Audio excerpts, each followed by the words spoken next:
Welcome back to Uncaged Chaos.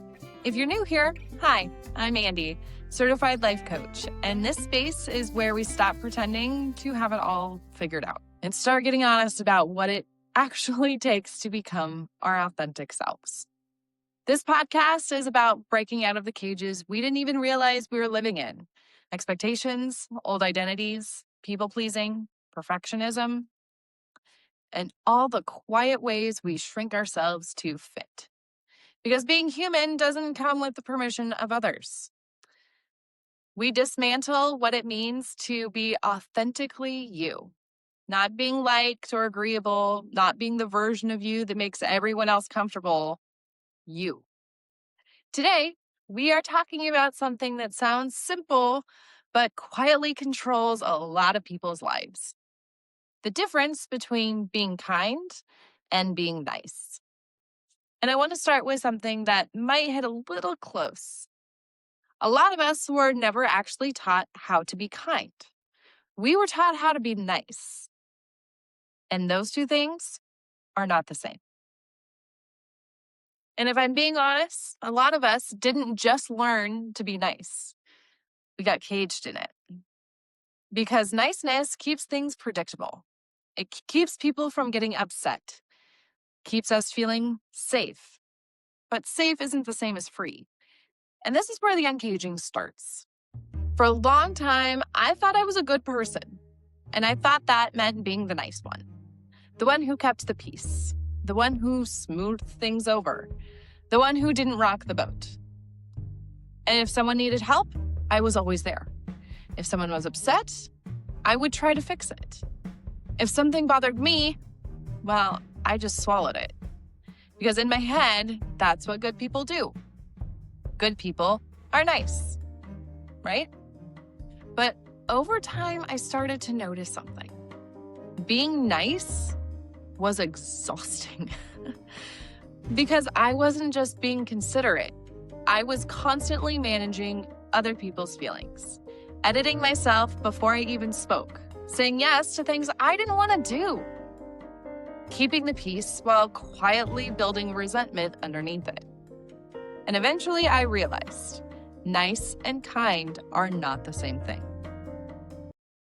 Being nice is about keeping people comfortable. Nice says yes when every part of you is screaming no. Nice avoids the hard conversations. Nice smiles while something inside of you is quietly saying, I fucking hate this.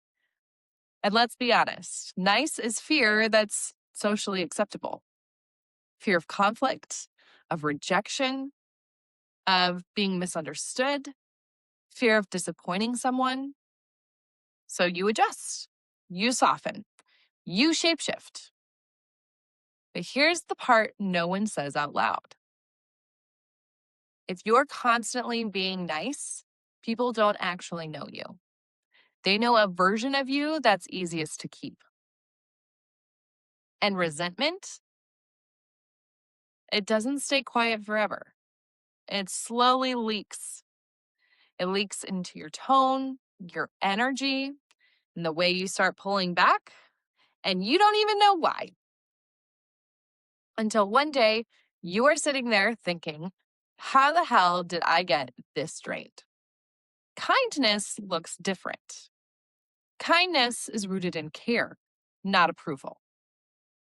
Kindness tells the truth, even when it's uncomfortable. It sets boundaries without turning them into weapons. Kindness allows people to be disappointed without rushing in to fix it. And a lot of people think niceness keeps the peace, but it doesn't.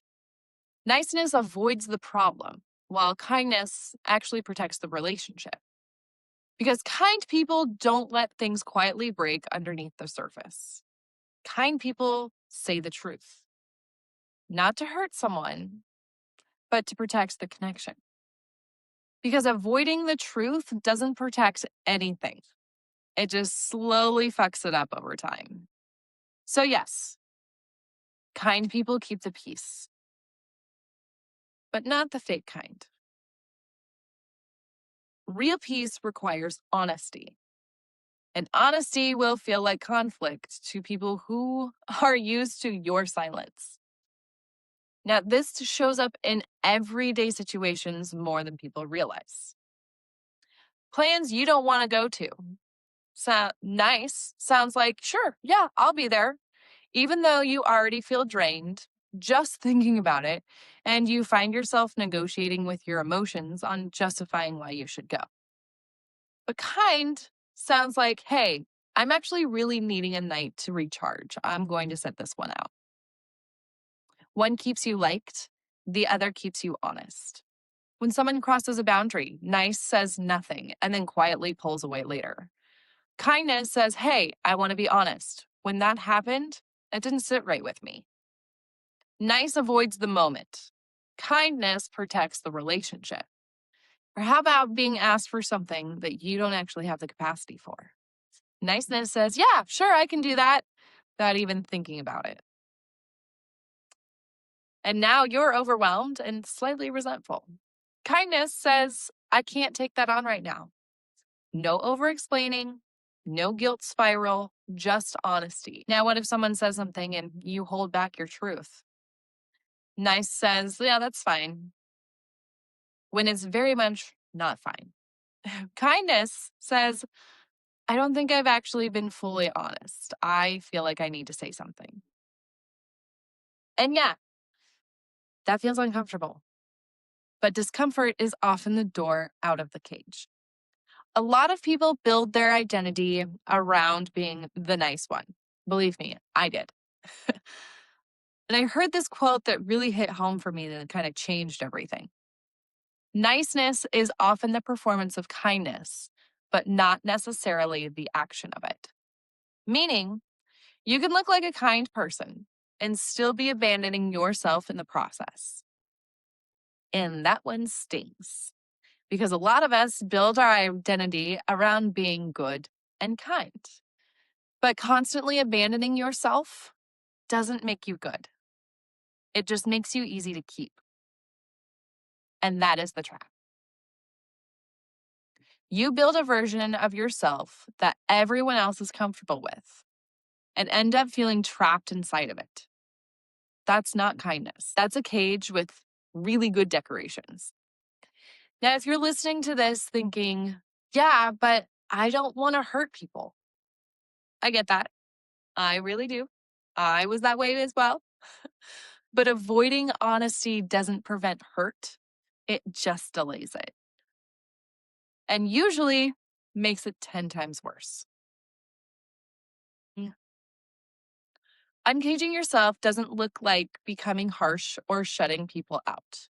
It looks like telling the truth, even when your voice shakes.